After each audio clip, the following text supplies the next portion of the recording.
The ping of a new voicemail lit up my phone at 10:47 p.m. I wasn't expecting anything, certainly not from my sister, Emily. I tapped play, and within seconds my chest tightened. Her voice was casual, sharp, dripping with the arrogance I'd grown used to over the years. Just pretend we care until she covers the house repairs. After that, we're done babysitting her mess, laughter followed. A few different voices. My father's chuckle, my mother's sigh, my brother's sarcastic, "Exactly. Let her think she's needed." Before we begin, drop a comment and tell us where are you from and from which city you're watching our videos. And after watching the whole video, don't forget to tell us what would you do in this situation. Be honest, tell me in the comments below. We read every comment. Let's begin. I froze, staring at the wall like the words had physically struck me. They weren't talking about some neighbor. They weren't talking about a stranger. They were talking about me and Emily. She'd sent the message directly to me by mistake. My throat burned. My family had been showering me with fake concern for weeks, calling every day, asking if I'd managed to schedule the contractor, asking if I had money set aside.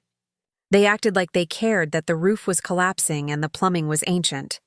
In reality, I was nothing more than their safety net, the one they used, drained, and discarded when convenient. I didn't cry. I didn't rage. I just sat there staring at the blue glow of my phone. A hollow laugh escaped me, but it was laced with something far darker. They thought I was clueless. They thought I'd swallow the poison with a smile. I deleted the voicemail. Then I leaned back in my chair and whispered, "Fine, I'll let you think I'm still blind." The next morning, the kitchen buzzed with forced cheer. Emily was already at the table, dressed like she'd walked out of a magazine, stirring cream into her coffee. My father read the paper, pretending not to glance at me. My mother smiled tightly, the kind of smile that didn't touch her eyes. "Morning, Claire," Emily said, her voice dripping with syrup. "Rough night, you look tired." I met her gaze, let silence linger just long enough to sting, then forced a smile. "Didn't sleep much. Thinking about the house." My father folded his paper. "Yes, we were actually talking. If you can just manage those repairs, it'll be such a relief for everyone. The house has been in the family for decades. It would be irresponsible to let it go downhill." My brother leaned back in his chair, smirking. "Yeah, Claire. You've always been the responsible one. Unlike the rest of us." Laughter rippled across the table. My nails dug into the underside of the wooden chair, but I didn't flinch. My heart thumped so hard I swore they'd hear it. I kept my voice level. "Don't worry. I'm handling it," they relaxed, satisfied. They didn't see the storm brewing inside me. That night, I picked up my phone and dialed one number, the only person whose presence could shift the ground beneath their smug feet. My husband, Nathan. He answered on the first ring. "Claire, what's wrong?" His voice carried warmth, concern. He never missed the tremor in mine. "Nothing's wrong," I whispered. "I just need you at breakfast tomorrow and bring David, the lawyer." There was a pause. Nathan's tone sharpened. "What happened?" I told him nothing. Because some reveals deserve to be served cold, not explained over the phone. The next morning, the dining room smelled of pancakes and bitter coffee. Emily sat scrolling on her phone, my father scolding her for texting at the table. My mother hovered over the stove, rehearsing the role of the caring matriarch. And then the front door opened. Nathan stepped in, tall, calm, radiating authority in his tailored gray suit. Behind him, David followed, clutching a leather briefcase. The clatter of forks against plates stopped. My family's eyes darted between each other. Emily frowned. "Claire, what's going on?" I folded my napkin slowly, deliberately, savoring the silence before the storm. Then I looked each one of them in the eye, my voice steady, sharp enough to slice through the tension. "You wanted me to handle the repairs? Don't worry. I already did. And while I was at it, I handled a lot more than you expected." My father stiffened. "What's that supposed to mean?" Nathan placed a hand on my shoulder, not to shield me but to remind me he was there. David set his briefcase on the table, unlatched it with a crisp snap, and began pulling out papers. The room felt colder. My family's smiles faltered, and that was exactly how I wanted it. The snap of David Ross's briefcase echoed like a gunshot across the breakfast table. Emily's phone slipped from her hand, landing screen down on the polished wood. My father Richard narrowed his eyes, the paper still clutched between his fingers like a shield. "What is this?" he demanded, his voice rough, laced with suspicion. Nathan didn't answer. Instead, he slid a chair back, pulled me to sit, and stood tall beside me, like a barrier they could never break. David laid out a neat stack of documents. His voice was cool, professional, but carried the weight of finality. "These are the official filings signed and notarized. Effective immediately, all authority over the Mitchell family property has been transferred." Silence. The kind that thickens the air until breathing feels like betrayal. Emily leaned forward, eyes wide. "Transferred? To who?" I raised my chin, letting my words land like steel. "To me." The room shifted. I could almost hear the crack in my mother's perfect facade. Her painted lips parted in disbelief. Richard's paper slipped from his hands, fluttering to the floor like a fallen flag. Dan, ever the loud one, barked a laugh. "You don't be ridiculous. Dad runs this family. Always has. You couldn't even afford—" Nathan cut him off, his voice sharp, firm. "Careful, son. The title deeds are in Claire's name now. Every inch of that house you take for granted belongs to her." Dan's smirk faltered. He sank back in his chair, though his glare stayed fixed on me like daggers. Linda's voice broke through, shrill and desperate. "Why? Why would you go behind us? We're family, Claire. We only wanted to help." My hands trembled, but not from weakness. From restraint. I leaned forward, locking eyes with her. "Help? Is that what you call it?" Because what I heard was Emily laughing about pretending to care. What I heard was Dad calling me irresponsible. What I heard was Dan using me like a safety net. "Do you want me to play it back for you?" Emily's face drained of color.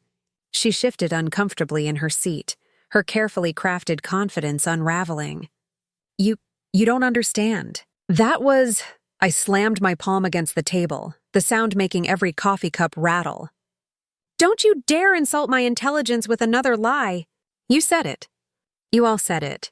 And you thought I was too clueless to notice." Richard's face reddened, veins standing out on his neck.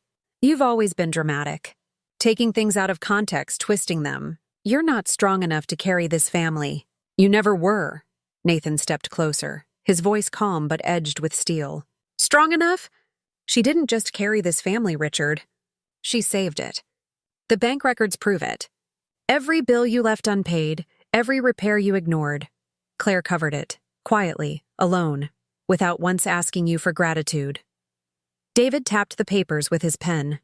"And now legally she holds the rights. If you want to live here, you live under her rules." The words landed like a hammer. My family, the people who had dismissed me, used me, mocked me, sat in stunned silence. Emily finally snapped, her voice trembling. "So what, Claire? You're going to kick us out? Is that it? Is this your big revenge?" I let the question hang. The temptation burned in me like fire. But instead I steadied my breathing. My revenge wasn't about throwing them on the street. It was about showing them that their betrayal hadn't broken me. It had forged me. "No," I said quietly, every syllable deliberate. "I'm not throwing anyone out. But don't mistake my kindness for weakness again. This house, this family name, it doesn't belong to you anymore. It belongs to me. And you'll treat me with the respect I deserved all along?"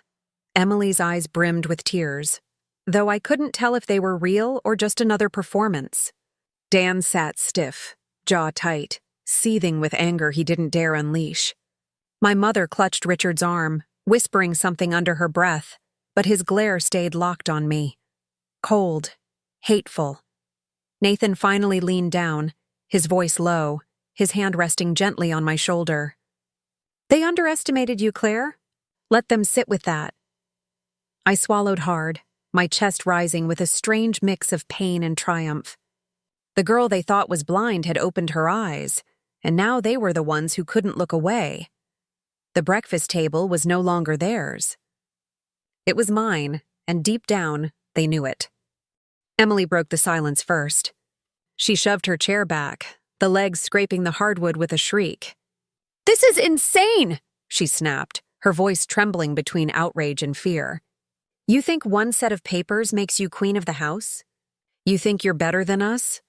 I held her gaze, calm while her mask crumbled. "I don't think I'm better. I just finally stopped letting you all treat me like I'm less." Dan slammed his fist onto the table. The cups rattled again, coffee spilling over the rim of his mug. "This is a joke. Claire, you've always been the fragile one, the quiet one. You can't handle power. You'll ruin everything." Nathan's jaw tightened, but I raised my hand to stop him from speaking. This fight wasn't his. It was mine. I leaned in, eyes locked on my brother. "Funny. You call me fragile while you've lived your whole life off other people's effort. Tell me, Dan, what have you actually built? What have you done besides mock me?" His lips pressed into a thin line. He had no answer. Linda's voice wavered as she tried to intervene. "Claire, sweetheart, this isn't you. You're letting Nathan and this lawyer put ideas in your head." "We're your family," I laughed bitterly. "Family? Family doesn't laugh behind your back. Family doesn't use you until you break. Family doesn't send voice messages about pretending to care." Emily flinched at my words. Her face turned pale as if the memory of her own voice burned hotter than my accusation. She started pacing, arms crossed tightly over her chest. "You don't understand the pressure we're under. The house repairs, the taxes, it's too much. We had no choice but to rely on you." I stood, the chair scraping back with purpose. My voice rose, sharp and cutting. "No choice? You had choices, Emily. You had plenty of them. You chose to live carelessly. You chose to spend money like it grew on trees. You chose to look down on me instead of standing with me. And still, I carried this family on my shoulders." Richard finally pushed his chair back, rising to his full height. His presence filled the room, his tone booming. "Enough! Claire, you've embarrassed us long enough. You think you've won some victory with your lawyer tricks? You're still the little girl who needed us to survive. Don't fool yourself. You're nothing without this family." The words sliced deep, but they no longer had power over me. I met his glare head on. "No, Dad. I'm nothing because of this family. And I became something in spite of you." His face went red, his jaw trembling with suppressed rage. He opened his mouth to fire back, but Nathan's voice cut through the tension like a blade. "Careful, Richard. You're forgetting your position. You don't own this house anymore. Claire does. You raise your voice here, and you're doing it under her roof." David, still calm, slid another document across the table. "This one's a bit harder to swallow. Effective immediately, the financial liabilities are also redirected. If you're worried about taxes, Richard, they'll no longer be Claire's burden. In fact, certain accounts in your name show troubling neglect." Richard's hand trembled as he reached for the paper, scanning it with wide, furious eyes. His voice cracked. This is a setup. She's turned you all against me." I shook my head slowly. "No, you did that yourself. Every time you chose pride over kindness, every time you pushed me aside, every time you let Emily and Dan mock me while you laughed along, you built this wall, not me." Emily's eyes darted between us, desperation taking over her anger. "So what now, Claire? You sit at the top while the rest of us grovel? That's what you want?" I softened my tone just enough to sting. "What I want is respect. Real respect, not fake smiles at breakfast. Not whispers and secret chats. From this moment on, you either treat me as your equal, or you watch from the outside while I run what you thought you owned." Emily's lips parted, but no words came. Dan stared at the table, fists clenched. Linda's eyes welled with tears, but she didn't defend me this time. She was too busy trying to process that her carefully balanced image of control had shattered. And Richard finally lowered himself back into his chair. For the first time in my life, my father looked smaller than me. Nathan bent close, his voice low enough only I could hear. "They'll fight it, Claire, but they already know they've lost." I straightened my spine, feeling the weight of years slide off my shoulders. For once, I wasn't the outsider at the table. I was the one holding it together. The house had new rules.